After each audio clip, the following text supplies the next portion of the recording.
Hello, everyone. Come on in.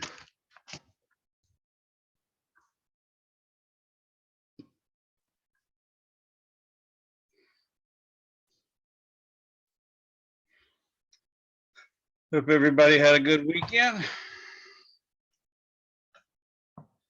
Mine was not so good, but it's starting to be over, so life will begin anew.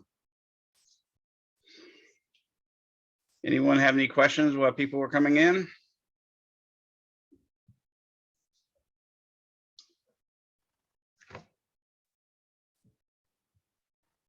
I'm going to sort of blow through the major examples of chapter 28 tonight. And of course, we have our midterm next class. So instead of class, you either show up here 45 minutes early or be prepared to stay 45 minutes late because we'll have an online test using Respondus with the lockdown browser and the camera, your video camera showing you so that it can be watched for any suspicious activity. I've also set it up where I can come in and look at you at any point in time as well. So make sure you behave normally. Hopefully y'all have all taken the Respondus practice final, or excuse me, practice midterm once, so you can see what the process is with Respondus, so you can download your the relevant software and all that stuff. You need to do that immediately if you haven't done it already. So do it right after class or tonight, right after lab, if you have a lab or whatever. But I would definitely say try to get it done today. So does anyone have any questions for me before we get cracking on this stuff? I only got 11 people or 10 people in here actually, but we got stuff to do. Do any of you have I don't think any of you have any accommodations as far as like extended times or anything like that, because I haven't received any notes. But if you do, you're supposed to have those into me well in advance, like a week in advance. So make sure you do that if you do have them. I may or may not be able to help you this late, but I'll do my best. Oh, got three more people came in. Woohoo!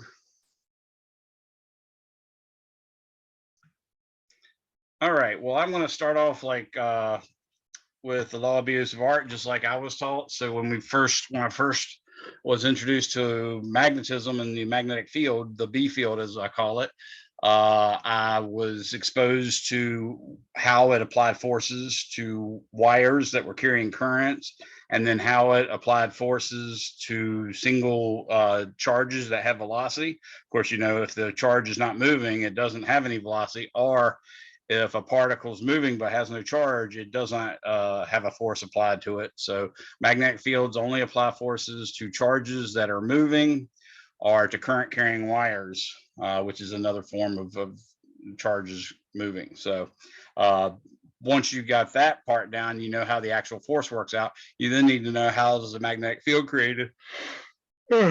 And that's what this chapter is on. I'm going to start off with the law of Biot-Savart because that was, sort of the first thing we had access to, and that's the more complicated scenario. And then I'm going to go into Ampere's law, which is a much simpler version or a much simpler way to calculate a magnetic field, but it's only applicable for solving for the magnetic field in certain symmetries. Just like Gauss's law is Gauss's law. It's not Gauss's helpful hint that sometimes works. It's Gauss's law. Same thing with Ampere's law. It's Ampere's law, not Ampere's helpful hint that sometimes works. It's just in these equations, Gauss's law and Ampere's law, we're both solving for something that's kind of abnormal to solve for. We're solving for an integrand, B in the case of Ampere's law and E in the case of Gauss's law. So when we solve for that, to do so, we have to have very specific symmetries. So we'll work on that. Again, last time, does anyone have any questions before we get cracking? Okay, I don't see any coming up on the chat either. It looks like we got 14 people in here now, so I guess that's good to go. So let me turn on document cam, and I'm going to teach you what the law of Biot-Savart says.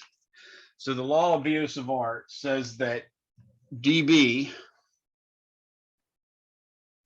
that's a differential element of the magnetic field, is equal to mu 0 I over 4 pi times dl cross, and this I'm going to write as just plain r hat, which I'm going to explain in a second. I don't really want to write it. I want to write it as big R hat because I don't want you confusing it with the R hat that we use in cylindrical coordinates over R squared. Okay. Now, what do we mean by this R? So what we can imagine is imagine a three-dimensional space like this. And let's imagine a current carrying wire going carrying a current by like this. So I is going this way. Let's imagine a differential line segment DL. Notice it's actually going pointing in the direction that the current flows, and it happens to be tangential to the current carrying wire at that point. What I'm going to say is there's a vector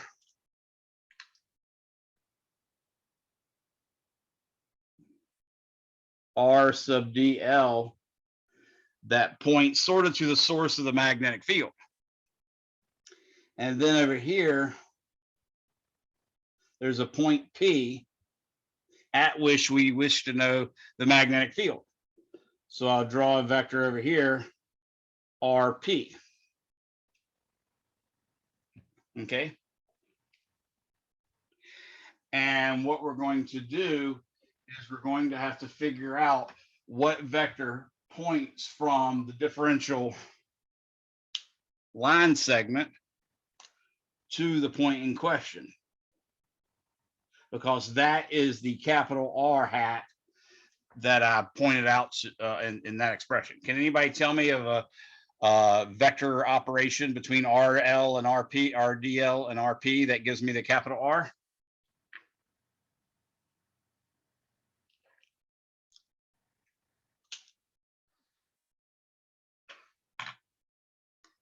It's just like what we did with Coulomb's law. Would it be subtraction? Exactly. Yes. Can you remember, or can you figure out what order of subtraction?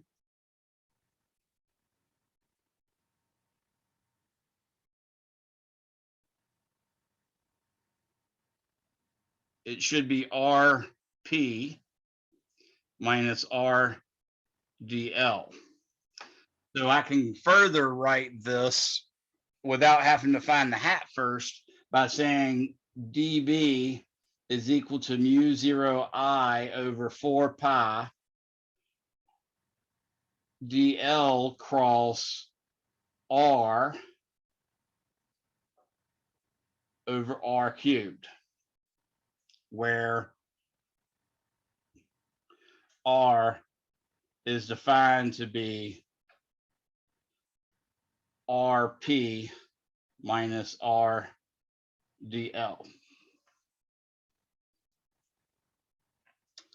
So that's it. That's the law of Biot-Savart.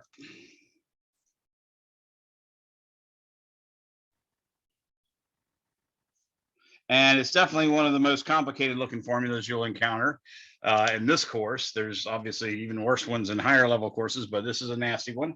But it's really not that hard, again, if you've got really good symmetries. Okay. So let's solve a problem with it so I can give you an idea what we're talking about. Let's imagine a scenario in which I have a current carrying wire that's straight and infinitely long. And let's say it's pointing along the z-axis. This will be my y-axis, say. And this will be my x-axis. And I'd like to know at that point there, what is the magnetic field if the current, in fact, is going this way. And I'm going to say this distance right here is lowercase r. Actually, let me go ahead and make it an uppercase r since I did that before. That'll be kind of useful. Okay. So what I'm going to do is just take this formula and tear it apart. Okay, I need a DL. That's a little differential vector element line segment, if you will, that lies along the current. So that seems natural to me to be in the z hat direction or in the k hat direction. So I'm going to say R DL, and I'm also going to figure out what DL is, and DL is going to have to be DZ k hat, because it's got to be parallel to the current. If the current was going down, I'd make that a negative DZ k hat. And if I look at that now, I'd say, okay, well, that makes sense. This is going to be up a distance z, and then this little distance from here to here is dz. So now I can say, okay, the vector that points from the origin to DL is, anybody want to take a poke at that?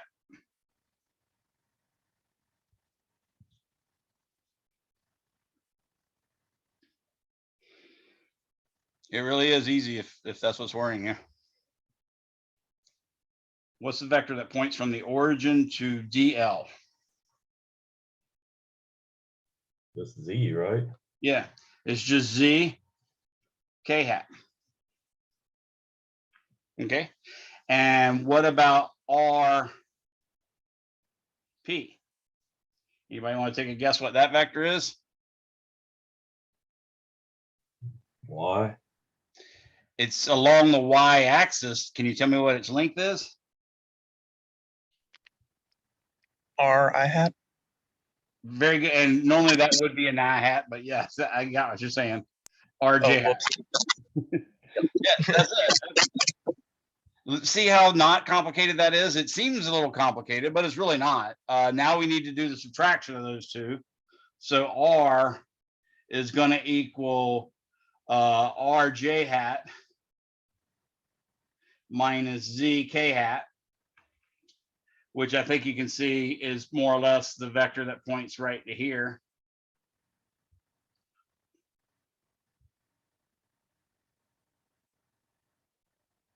So yeah, RJ hat in the positive direction minus RZ hat or ZK hat in the negative direction. That does give you going from here to here. So that's exactly what we want. So I can also figure out what the magnitude of that is, because that's what's in the denominator here is R cubed. So R would equal the square root of R squared plus Z squared. So now I get B, which equals the integral of dB is equal to mu 0 I over 4 pi. I haven't told you what mu 0 is yet, but it's really nice. I'll give it to you in a second. Oh, somebody else came in. Mu 0 I, and then I'm going to do DL, which we said was DZ K hat crossed with R, which would be R J hat minus Z K hat over R cubed, which would be R squared plus Z squared to the 3 halves. And that's the majority of the work. You just now have to realize, okay, we're obviously going to be integrating with respect to Z. I got to take my range of integration from negative infinity to positive infinity, or if we look out and get an even integrand, then we can just do from 0 to positive infinity and multiply it by 2. But we've got to handle this cross product. The good news is the cross product can be handled a couple different ways. We could actually do it with a determinant, but there's actually a smarter way. We can let the DZ cross with RJ hat first, and then it'd just be RDZ and then K hat cross J hat. And if you look, K hat cross J hat just points into the board, which is a negative I direction. So we could do that. I will say equals mu 0 I over 4 pi integral negative infinity to infinity of R dz negative I hat. That's for that first product. Now dz k hat crossed with negative z k hat, I think you can see is 0. Because obviously you're taking a cross product of two vectors that are parallel or anti-parallel. So k hat cross k hat gives you 0. Another way of looking at that is the magnitude of A cross B is equal to the magnitude of A times the magnitude of B times the sine of the angle between them. Since it's K and K, the angle between them is 0 and the sine of 0 is 0. So that's basically it in a nutshell. So I have R squared plus Z squared to the 3/2. So the R is a constant. I'm going to go ahead and pull that negative mu 0 I R out in front and the 4 pi and just say I have an integral of dz over z squared plus r squared, or z squared, excuse me. I'm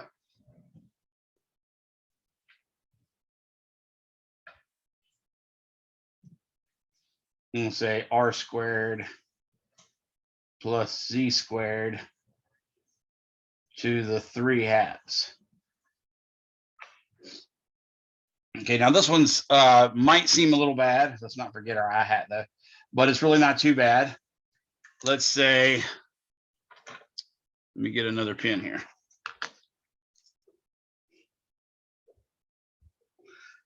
Let z equal r tangent theta, then dz is equal to r secant squared theta d theta. Because the derivative of tangent is secant squared, right? Not only that, if you draw what triangle this would create, you'd see something like this. You'd say, okay, tangent equals z over r. So tangent equals z over r. That would be theta. This would be r squared plus z squared square root. So you can see when z goes to infinity, then theta goes to pi over 2. And when z goes to negative infinity, then theta goes to negative pi over 2.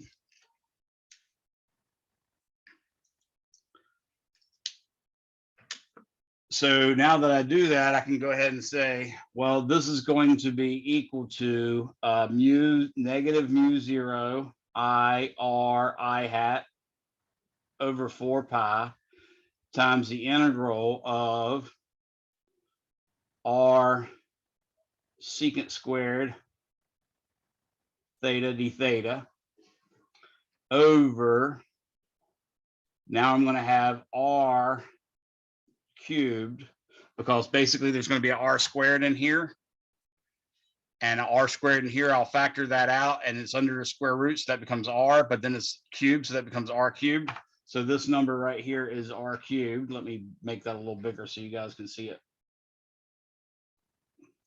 And that's 1 plus tangent squared theta to the 3/2 power, which I can't fit in there. So let's write it again and say B is equal to negative mu 0 I r over 4 pi r cubed I hat integral, I left another r in there, that's okay, r secant squared theta d theta over 1 plus tangent squared theta to the 3/2.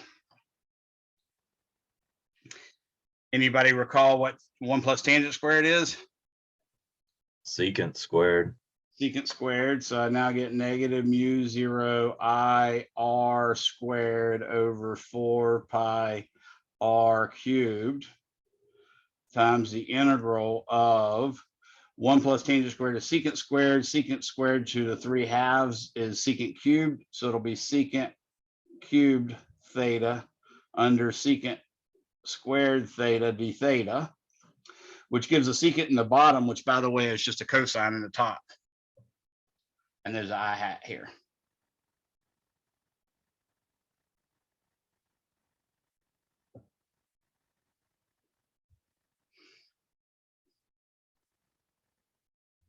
And that's cosine theta from negative pi over 2 to pi over 2, which you can work out that way, but you also know cosine theta is an even function. So integrating over a symmetric range is equal to 2 times integrating over half that range. So I can just say 2 times the integral from 0 to pi over 2 if I wanted to. But either way, we know that the derivative of sine is cosine, so the integral of cosine is just sine.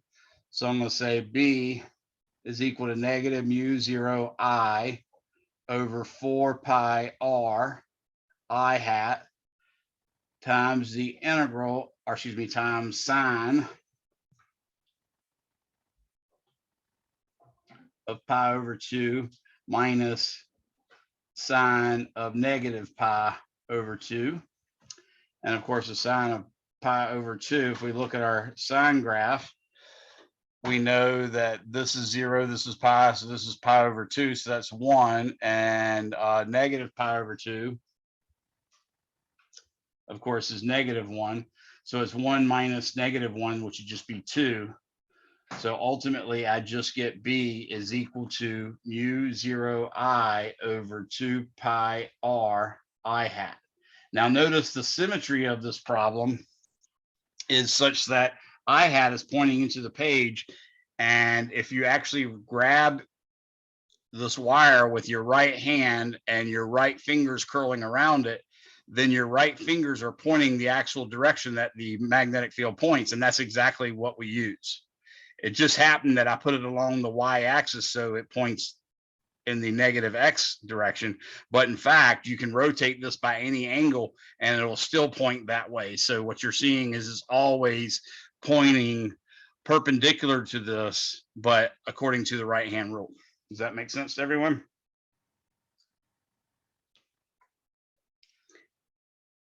Any questions on that?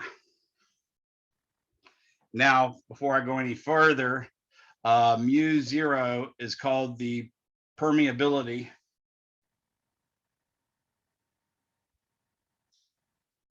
of free space.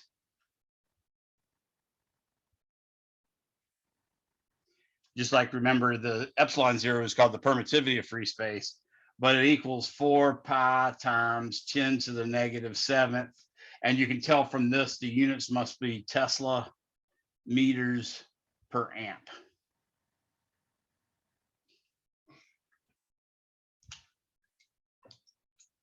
So that is the law of Biot-Savart. It seems kind of fancy and complicated, but it's really not that bad. As you can see, if you know your techniques of integration, you can do it pretty quickly. Or if you can, and this is a more realistic claim, if you can program a computer to do an integral, you can pretty much work out any magnetic field. It's just, going to take some work. Anyone have any questions? All right, well, let's work another one. And this is going to seem familiar. Hopefully it'll look just like the one I did before, where I was calculating the force on a bit of wire. Only this time I'm going to calculate the magnetic field due to that bit of wire. So let's draw a coordinate system.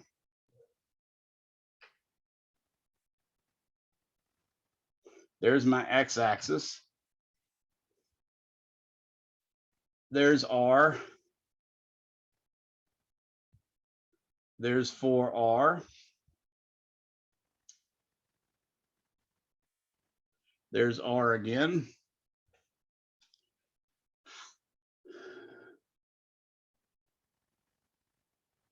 Actually, I might have drawn that a little bigger than R is supposed to be.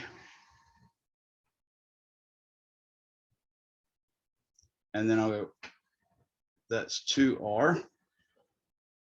There's my y-axis. And this is 2R.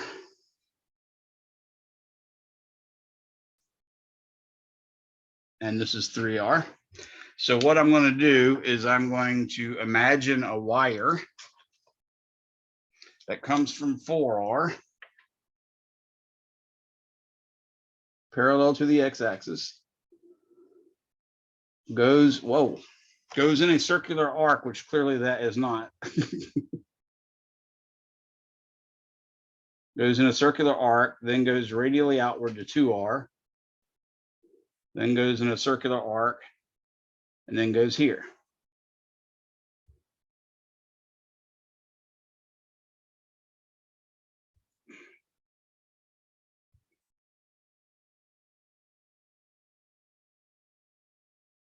Okay, and I would like to calculate the magnetic field at that point right there, which is the origin. Okay, what we know is dB is equal to mu 0 I over 4 pi times dl cross RP. I did say RP minus RDL. I think that's what I concluded. Yes. Minus RDL over R cubed. Okay, so that's our Biot-Savart law. And we've got 1, 2, 3, 4, 5 pieces. I'm going to label this piece 1, piece 2, piece 3, piece 4, and piece 5. Okay, so let's look at number 1. Divide and conquer, right? So number 1, I have RP is just equal to the 0 vector, and RDL, which obviously DL is going to be negative dx I hat. So RDL is just going to be x I hat. So DL is in the I hat direction and RDL is in the I hat direction, and RP is 0. So that means DL cross RP minus RDL is 0. So I get no contribution from that particular leg. And the main reason is, notice this is headed right towards the RP. In other words, the RP and this guy are in some sense parallel. Now for part 2, I'm going to say RP is again 0, or 0, can't have a unit vector 0. I'm going to say DL is equal to R dr d theta, and that's going to be pointing in the theta hat direction that we know from polar coordinates. Okay, so we have to work that out in terms of stuff, but we're pretty much ready to go at that point. So let me go ahead and say, well, DL is going to be equal to R d theta, not RD theta. Sorry about that, guys. It's R d theta.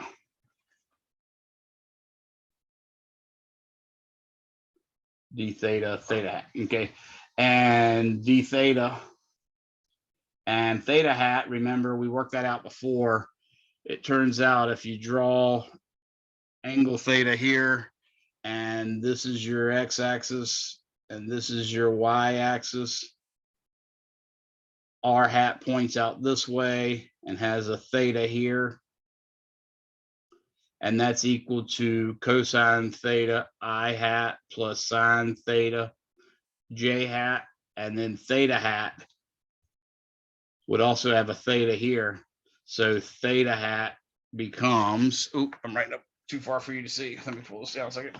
So theta hat becomes negative cosine theta, or excuse me, negative sine theta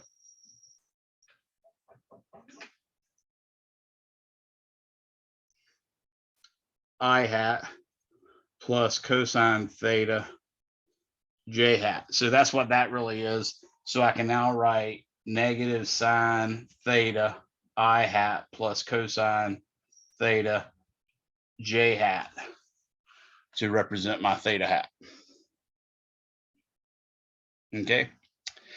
And now I can also do R, which is RP minus RDL. I can compute that. Obviously, that's just negative RDL. So negative RDL, excuse me, the RDL is the vector that points to it. And I said DL is that, okay, RDL, I haven't worked that out yet. So RDL is just the vector that points from the origin to here. So at any point, that is just R hat. And we happen to know what that is, so we can work that out as well. So RDL just points like from here to here. And that's in the R hat direction, and its magnitude is R. Okay. So I can now say this is 0 minus R times R hat we found was cosine theta I hat plus sine theta j hat. So we get negative R cosine theta I hat minus R sine theta j hat. But notice we're really wanting the magnitude. And when we go to do the magnitude of R, it's just going to take the sum of the squares there, but that's going to become R squared cosine squared plus R squared sine squared. So the magnitude of R is just R. So that'll be kind of nice. So now we can do dB sub 2.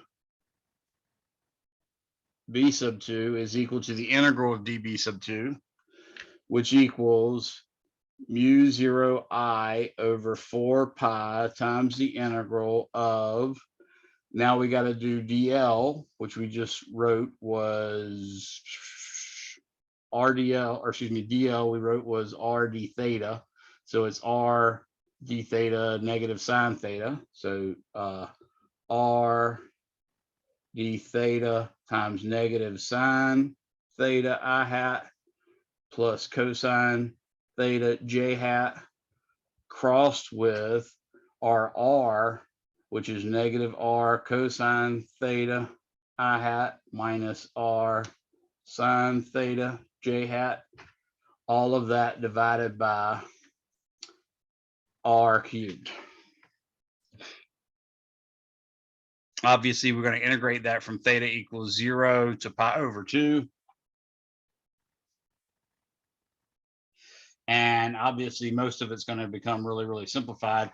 Notice I got an R here and an R here that'll come out and make R squared over R cubed. So this is going to become mu0 I over 4 pi R squared over R cubed, just going to be R in the bottom. And now we can just work out our cross products. So first thing I'm going to do is take, actually it looks like there's a common negative I can pull out in front from this thing. So I'll go ahead and do that. And then I'm just going to say, now those guys are positive. So the R's I've already used, I've got a d theta. So I'm going to say sine theta times cosine theta, or actually negative sine theta cosine theta. And that's I hat cross I hat, which equals the 0 vector. And now I'll do negative sine theta I hat crossed with, we've made this positive now, so it'll be negative sine theta squared.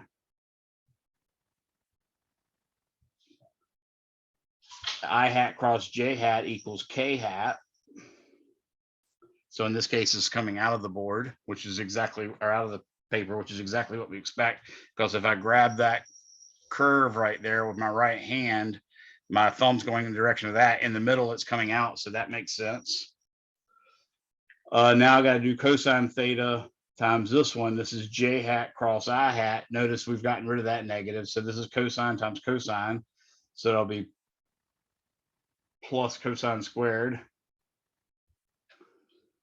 And j hat cross I hat is j hat cross I hat's negative k hat. So now I'm going to get a, well, actually, I'll leave that plus and just say negative k hat like that. And then lastly, I'm going to do cosine theta times positive sine theta. So it's plus sine theta, cosine theta, and that's j hat cross j hat, which is just 0 hat again. And I kill my square brackets right there. And we don't have the denominator anymore because we got rid of all that stuff. And you can see clearly this is 0 and this is 0. And not only that, that one's really super easy. That's sine squared plus cosine squared are negative sine squared plus cosine squared. So I had factored this negative completely out of here. That's where that negative came from.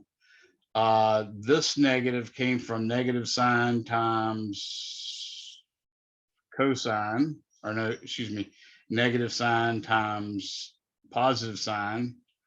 And this negative came from the cross product. So that makes this all positive again.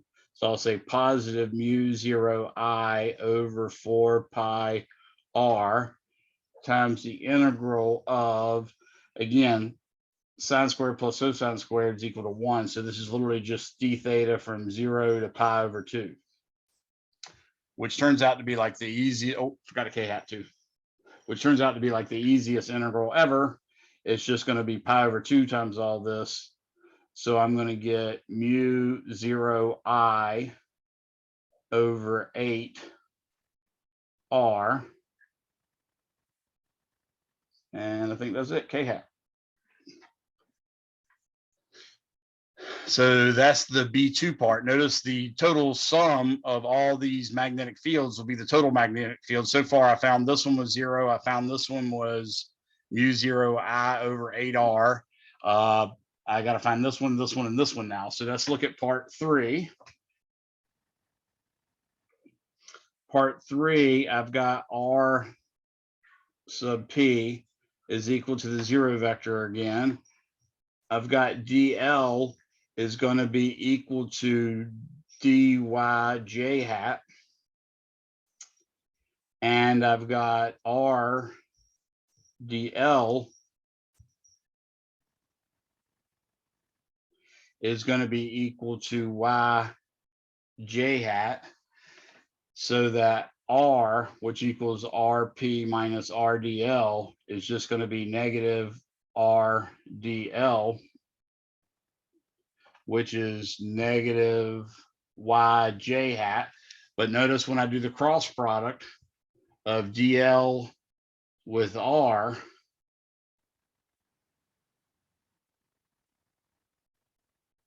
I get 0 again. Okay, so 3 is not going to contribute to it. When I do this, part 4 right here, you can see RP again is equal to the 0 vector. DL is actually going to be, again, R, actually in this case, it's going to be 2R times d theta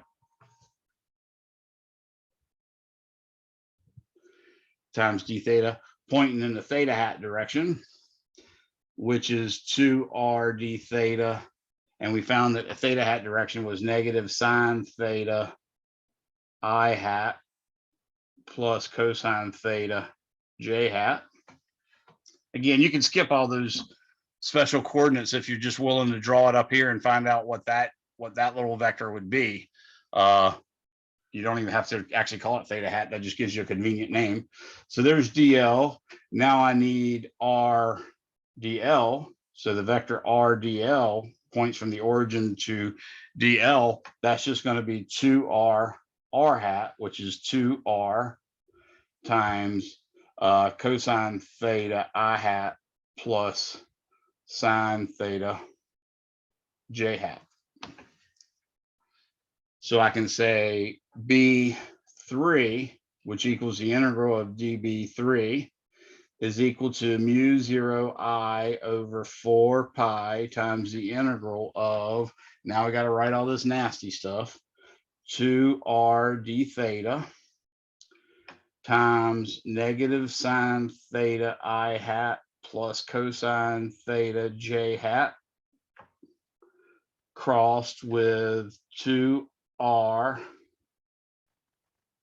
cosine theta I hat plus sine theta j hat, which I think you can tell is pretty much going to work out to be the exact same thing we had before. But now, of course, r is not r, it's 2r. So it's going to be 2r cubed, which is going to be 8r cubed. And I've also got a 2r and a 2r there. So that's going to become 4r squared. So I'll get mu 0 I 4r squared over 4 pi 8r cubed. Integral of, now I've gotten rid of the 2r and the 2r, all I have left over here is the d theta. And the d theta is going to be multiplied by negative sine theta times cosine theta times 0.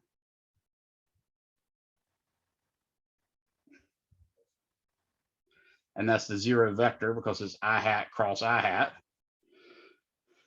Plus cosine theta times cosine theta. I'm trying to remember why I didn't have any more negatives on there. There is supposed to be a negative in here as well. Remember that the big R vector, that guy right there, that's supposed to be RP minus RDL. So it's negative of RDL in this case. I wrote down RDL and neglected to actually put the negative in front of it. So the RDL, which turned out to be, or excuse me, the DL, there it is. No, that's not, that's for part 3. The RDL should have been negative. Yeah, so I needed a negative in front of this. I didn't take the step to actually write out what R was. So I'm going to take this negative that would have been here and I'm just going to stick it out in front. Everybody see why that negative has to be there? It's the same as up here, only that's not this part we were doing. I completely skipped writing R in this part for 4, but it's literally 0 minus RDL. And what we found was RDL was all this junk. So I had to put a negative in front of it. So I just stuck it out here, which means I'll stick it out here. And now I've got negative sine theta cosine theta. That's from that negative with that positive. Now I'm going to sine theta squared, and it's going to be negative sine squared theta, and then I hat cross j hat is k hat, and then I'm going to say cosine theta times cosine theta, and that's j hat cross I hat, so that's negative k hat, and then cosine theta sine theta, but again that's going to be 0, so plus cosine theta sine theta. Well, that's supposed to be a 0 vector.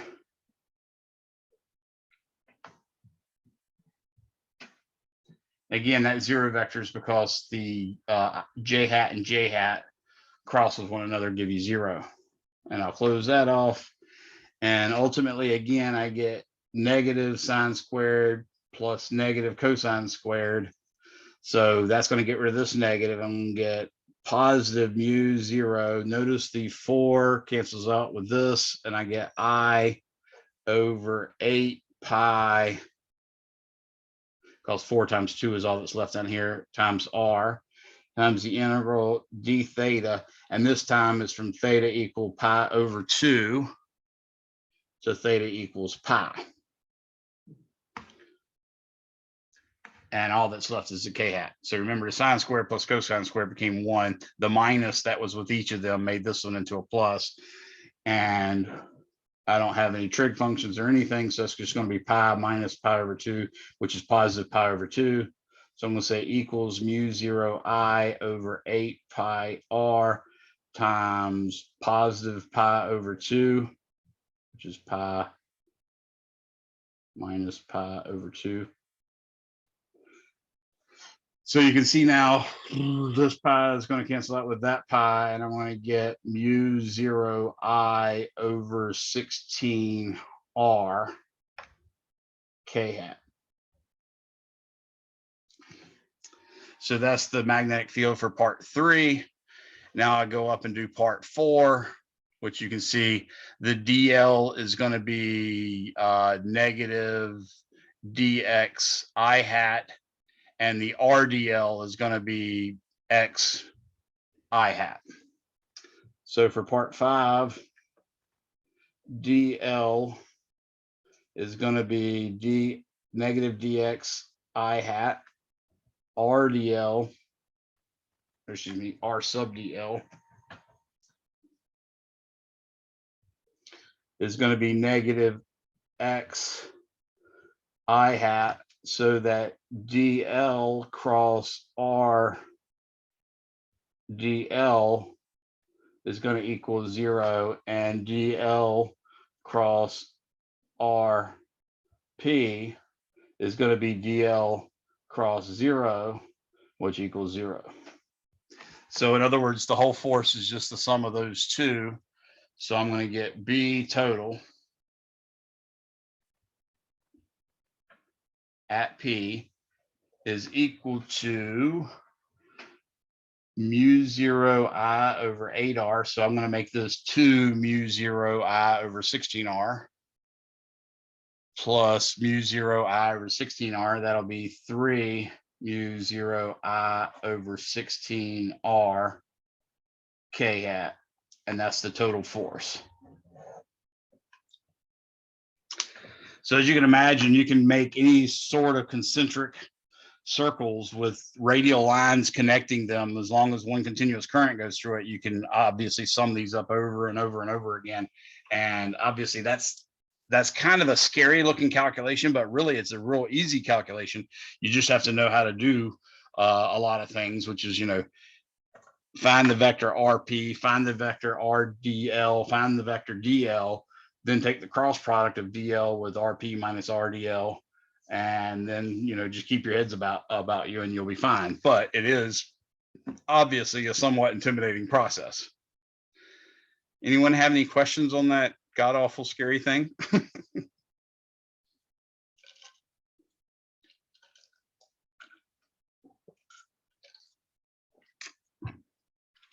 Nada.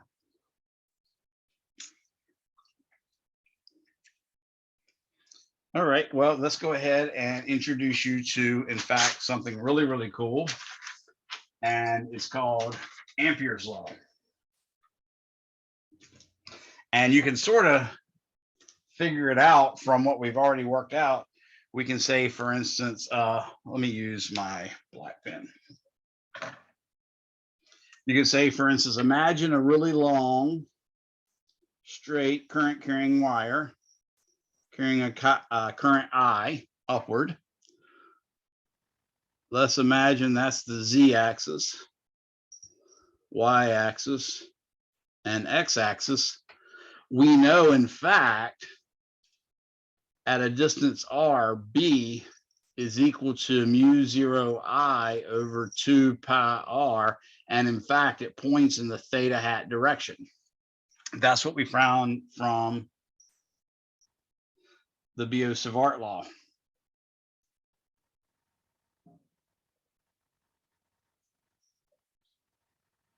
Right? We discovered that. So what Ampere's law is going to get you to do is it's going to get you to calculate something very special, and that something very special is called this, or actually is symbolized by this, the closed integral of B dot dl. Okay, so this is a line integral. Notice it's a dl, not a dA like we had with Gauss's law.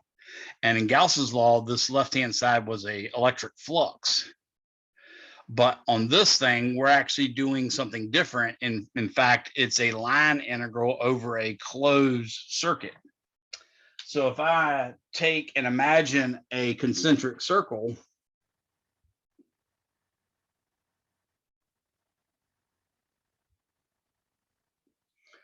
of radius r, centered on that wire, then my DL would be something like this. My DL would be R d theta, theta hat, right? And my B, I would imagine, so this is a hypothesis here,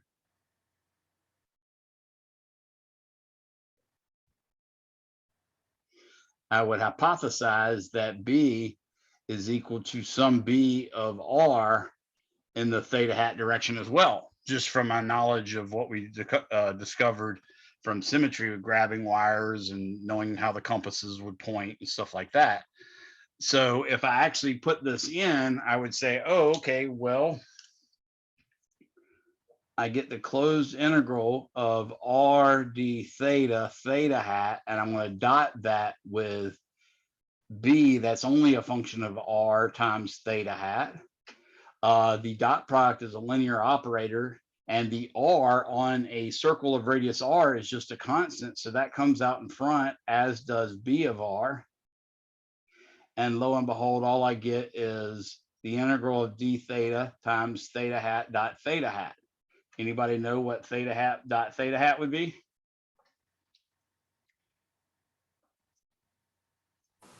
1. 1, exactly. Because it's the magnitude of this one, which is 1, the magnitude of that one, which is 1, and times the cosine of the angle between them, which is 0. So the cosine of 0 is 1. So yes, it's 1. And in fact, we'd have to integrate that from theta equal 0 to 2 pi. So you're going to get 2 pi r b of r, right? Well, guess what? It turns out Ampere's law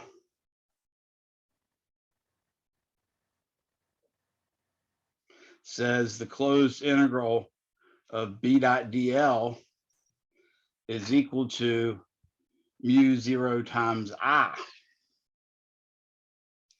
But we would have known that because we had obviously 2 pi r times b of r is equal to the closed integral of b dot dl.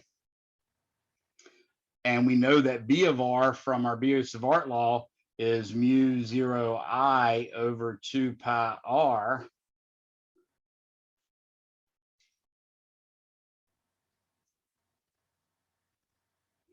So b dot dl will be that. So you can see the 2 pi r canceling out, 2 pi r canceling out, and you get that, in fact, that is Ampere's law. B dot dl, the closed integral, is equal to mu 0 I. Okay, so you can look at Ampere's law as a very simple, or excuse me, as an equation that can very, very simply be applied to an infinitely straight long wire, infinitely long as well. And when you do it, you end up finding that I is just I enclosed by the loop. So if I chose a smaller loop where I didn't have the entire current of the wire in it, then this would be smaller than mu 0 times the whole current. But in this case, I had chosen this loop to be bigger than the wire, so all of the current's enclosed. And in fact, that's what Ampere's law is. It's the closed integral of b dot dl equals mu 0 I times all of the charge, or all of the currents enclosed. Any questions on that one?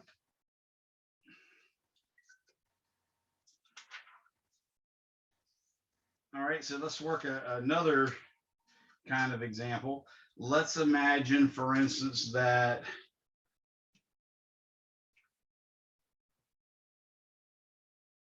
a wire has a uniform current density, and we want to calculate the magnetic field inside and out, and we're going to say it basically carries a total current I, and it's very, very long. And what we'd like to know is some of the individual magnetic field strengths at various locations, both inside and outside of the wire. So here's an example. Actually, this is more like example 4. Because I did 2 examples with Biot-Savart. That is in some sense an example. So let's imagine this. Let's imagine that I have a wire like so. And in fact, the radius of the wire shall be big R. Okay. And I'm going to imagine a total current I going that way. And it's really, really, really like infinitely long. What I'm going to do though, just to make life a little easier, is I'm going to imagine this is going along the Z axis. And then this, of course, would be, say, the X axis. And this would be the Y axis. Okay. So the X and the Y is sort of in the plane, the X is sort of behind it, and the Z is sort of behind it as well, but that's sort of a way we can imagine it. So what we're saying is J, the current density, which is I over area, is equal to a constant. And let's say R is equal to 4.00 millimeters. And I'd like to know B at R equals 1.00 millimeters. So that'll be part A. Part B, I want to know it at R equals 2.00 millimeters. And C, I want to know it at R equals 3.00 millimeters. And D, I want to know it at R equals 8 millimeters. Actually, let's do 4 millimeters and then do 8 millimeters.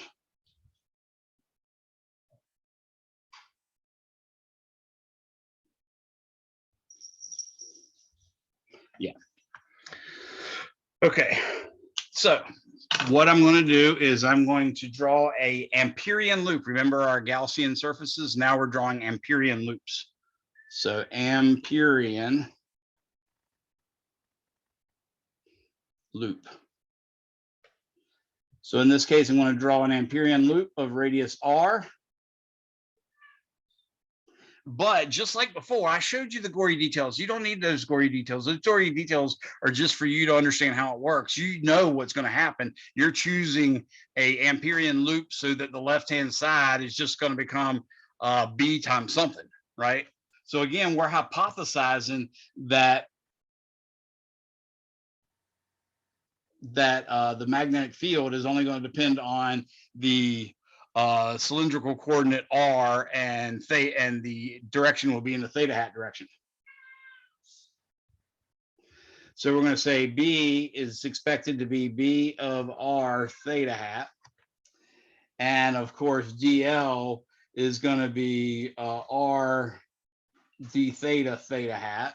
So the dot products are all going to work out really nice. And this is for R less than big R. So let's work it out. Well, the left-hand side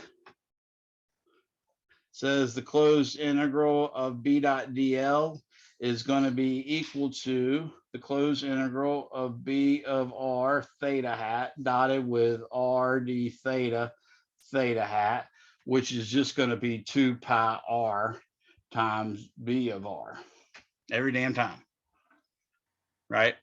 That's sort of the trick, man. It's just that left-hand side is supposed to be super simple.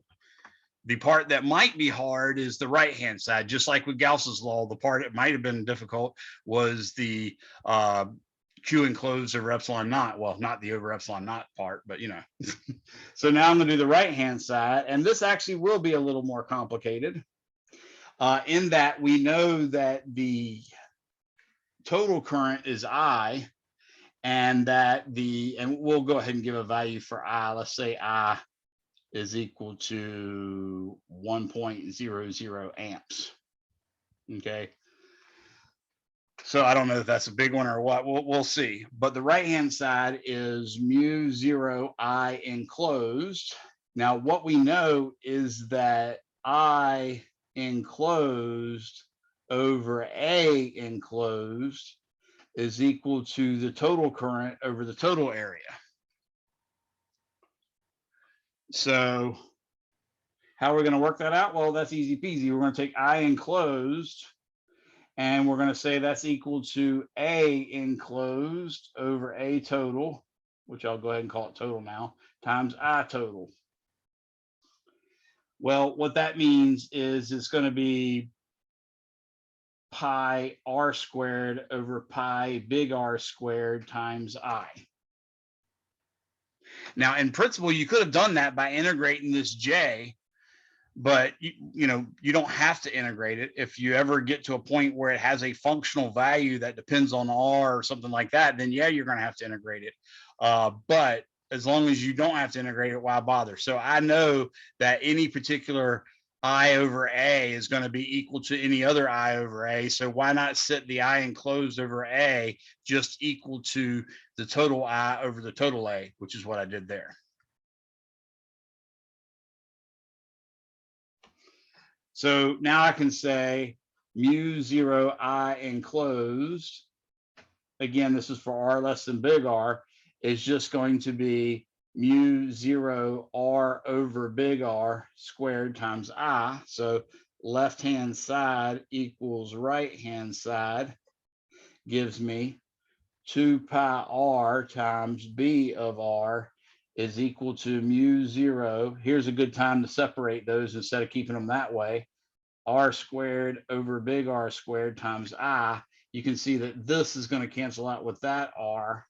And lo and behold, you get B is equal to mu 0 R, mu 0 I times R over 2 pi R, or big R, excuse me, squared. And let me put this R to the side here. So you'll see that mu 0 I over 2 pi, which is what the general formula for a straight one looks like. And then it'll be times theta hat. So what you're seeing is that is in fact linear. So A, 4 times, or excuse me, mu 0 is 4 times 3.14159 e to the negative 7 times 1. So mu pi is 4, mu 0 is 4 pi times 10 to the negative 7th, I is 1. And then I'm going to do for R equal 1 millimeter, which is 0.001. So times 0.0, well, I'll do times 1 to the negative third, 1 e to the negative 3, just in case, you know, I did something stupid. And then I'm going to divide that by parentheses 2 times 3.14159 times 4e to the negative 3, and that's going to be squared. So I get 12.5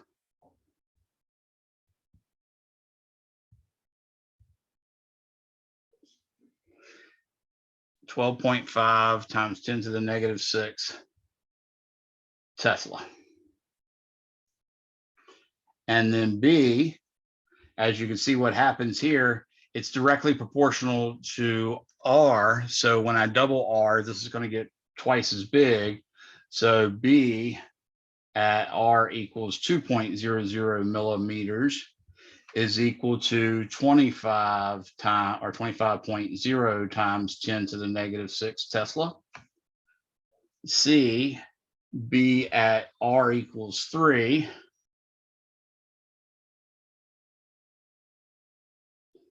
0.00 millimeters.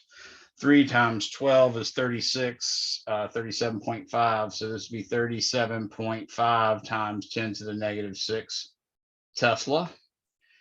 And then D, B of R equals 4.00 millimeters. That's actually at the outer edge. So I'm going to quadruple that, which would be 50.0 times 10 to the negative 6 Tesla.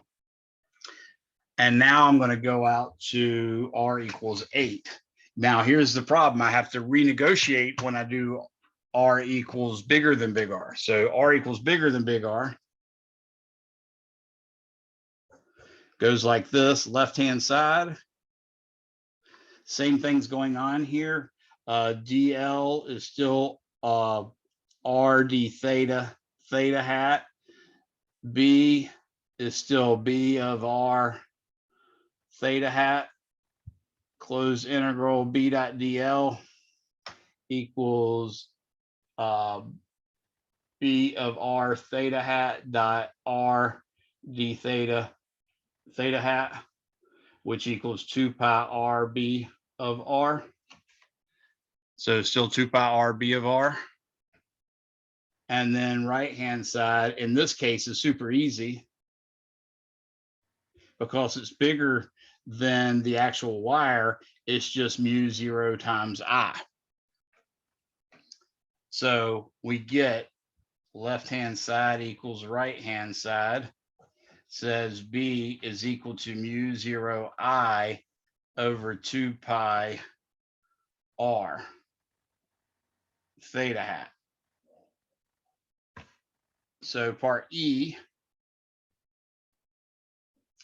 would be B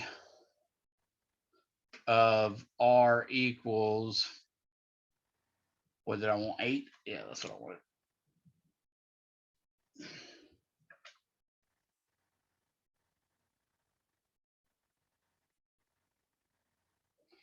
Is equal to 4 pi times 10 to the negative 7 Tesla meters per amp times 1.00 amps over 2 pi times 8.00 times 10 to the negative 3rd meters. And in that case, I'm going to say 4 times 3.14159 e to the negative 7 times 1 divided by 2 times 3.14159 times 8 e to the negative 3. And I get 25 times 10 to the negative 6 Tesla. So if you actually made a graph of this, what you'd see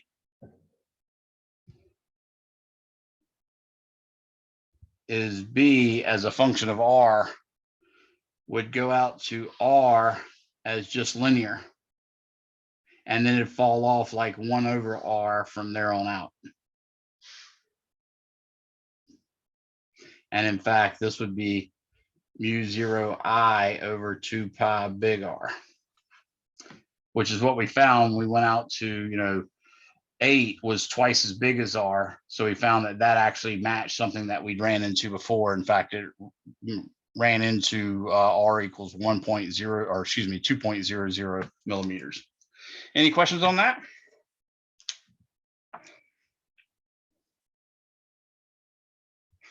And I think, it blinked that someone is trying to come in, but or beeped, but I don't see them now.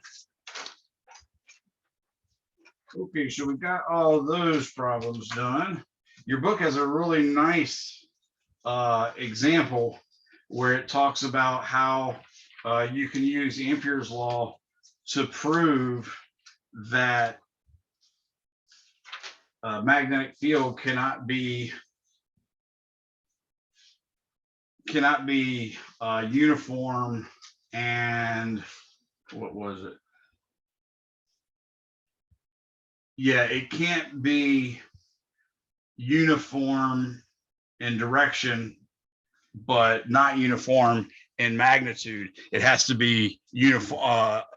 Basically, it can change the strength, but it's got to do so by changing the direction as well. So that's a nice little proof, and I think it's on page 740. Yeah, 740. So example 28.8, I definitely recommend you look at.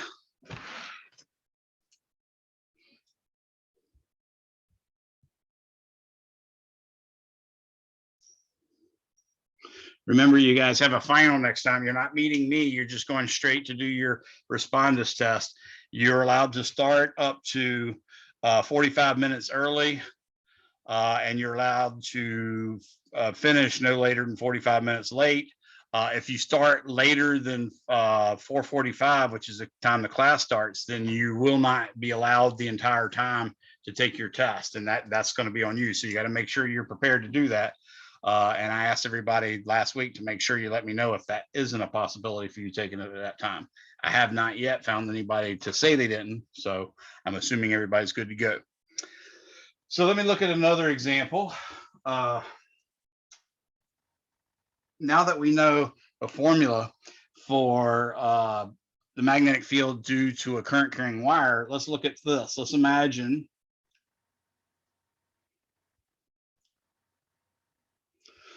a current carrying wire carrying a current 1, or I, excuse me. Let's call it I1 actually. And let's imagine another current carrying wire right next to it carrying a current I2. And let's say the distance between them is R. Okay. What I'd like to know is what is the force on 2 due to 1. So what I'm going to do is I'm going to calculate the magnetic field at 2 due to 1. So I'm going to say B is equal to mu 0 I1 over 2 pi R. And that's into the page. Does that make sense to everyone? Because if I grab this with my right hand, use my Gumby fingers, then right here, the magnetic field will be a constant and pointing into the page because the wires are parallel. Okay. Now I'm going to use my equation F equals Bill.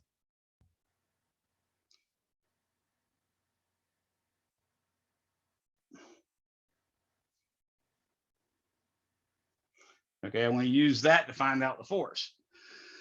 Well, I know what the magnetic field is, and I know the current. So now I'm going to say F. Notice, by the way, that I and L, it's not B I cross L. Well, it's B, well, sort of is. Anyways, I'll just do without the vector symbols. Notice that the direction here, you can sort of imagine, since the current's going up, you can think of positive charges going up. That means QV is up. And then QV has to be able to cross to B. So that means I have to hold my hand that way so my fingers can curl towards the magnetic field when they're tail to tail. That means the force will be to the left. So it's an attractive force. So I now know the direction. Then all I have to do is do F equals Bill.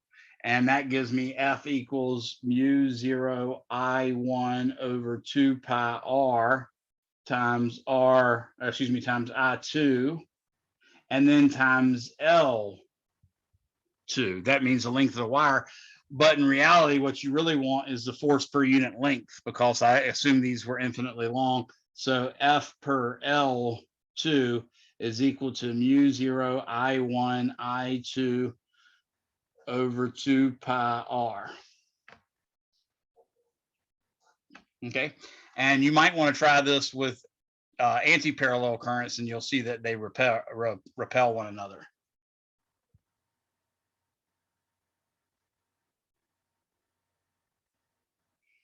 Any questions on that?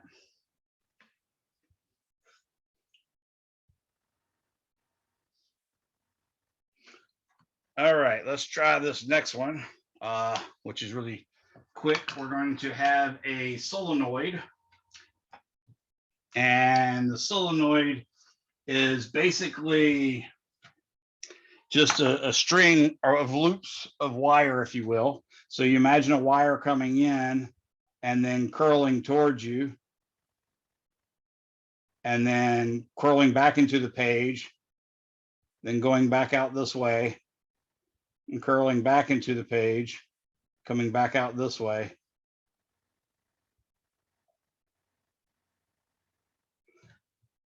So it's a tube of And you might notice the word solenoid. If you've ever worked with a car, you've probably seen what solenoids look like. They look like basically wire wrapped around something like this. Okay, dot, dot, dot, dot, dot, dot.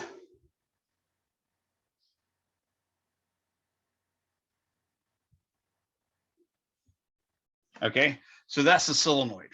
And it turns out that when you have a current going through it, let's say the currents are coming out here and going in there and out here and going in there. If I were to imagine the current carrying wires doing this, I would see that the magnetic field through this thing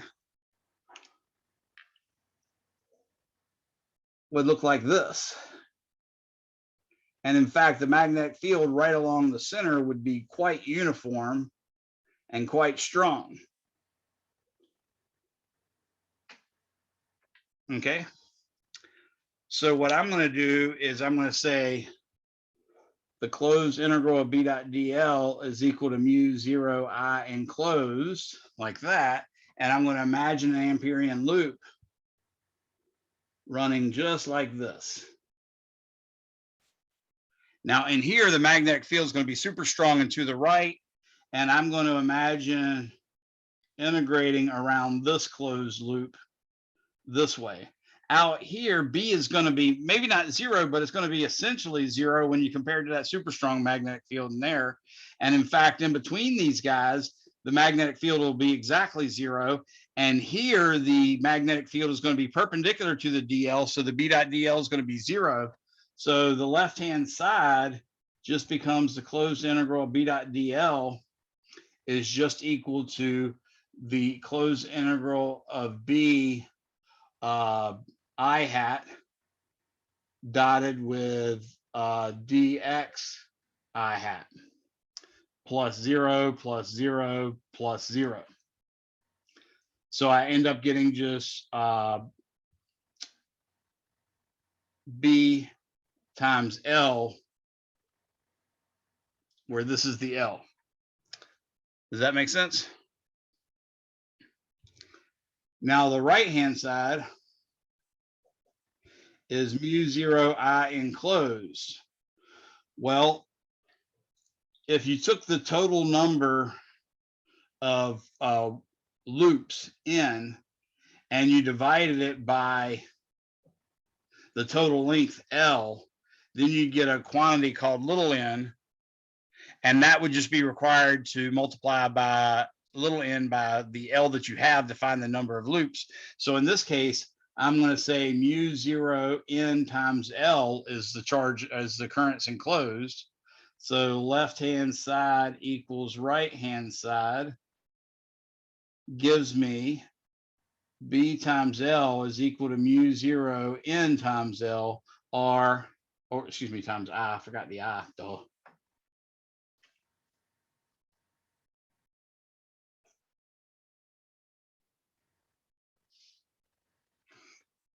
So B is equal to mu 0 n times I for a solenoid.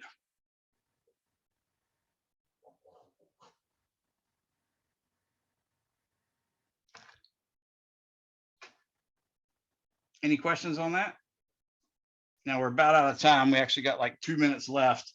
I'm going to get you to imagine the same thing, only you take that solenoid and you bend it into a circle, and then it makes what's called a toroid or a torus.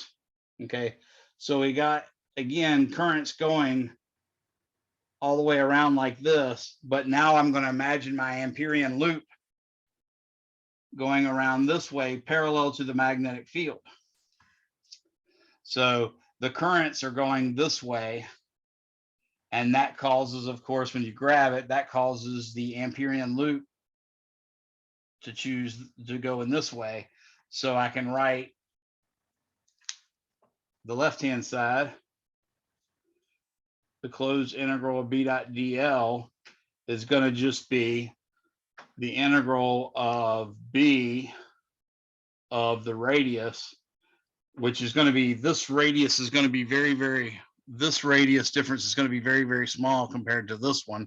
So that's essentially going to be a constant. And that's going to be in the theta hat direction, dotted with R d theta in the theta hat direction. So you're just going to get 2 pi b of r. The right hand side, on the other hand, is going to become mu 0 I enclosed, but I enclosed is just the total number of loops in the torus. So that's mu 0 big N times I. So with this one, you ultimately get left-hand side equals right-hand side, gives you 2 pi b of r is equal to mu 0 n times I. R b of r b is just equal to mu 0 n I over 2 pi times r, where of course r is this radius right here.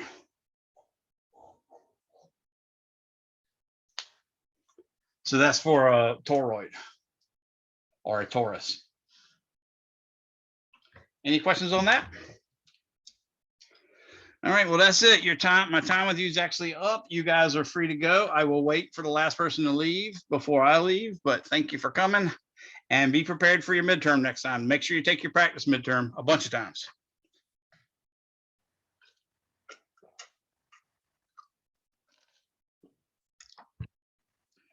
Hey, Professor Younger. Yes.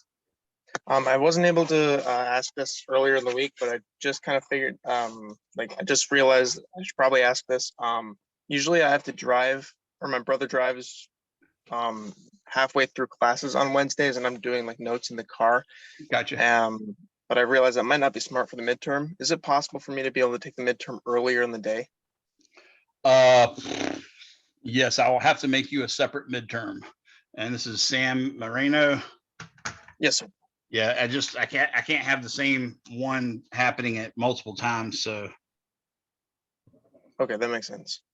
I could potentially, I might be able to like drive separately afterwards. right. By what time would I need to have that solidified to you? Let me know by tomorrow at say 5. If you know by 5 tomorrow, that'd be great. Copy that. All right. All right. Thanks, Sam, for letting me know. I'll see what I can do. Get started on that Yes, just sir. in case. Thank you. You're Have a good welcome. night, Professor. You too. Shimon, you still here, bud? All right. Well, I guess I will see you all later. Have a good one.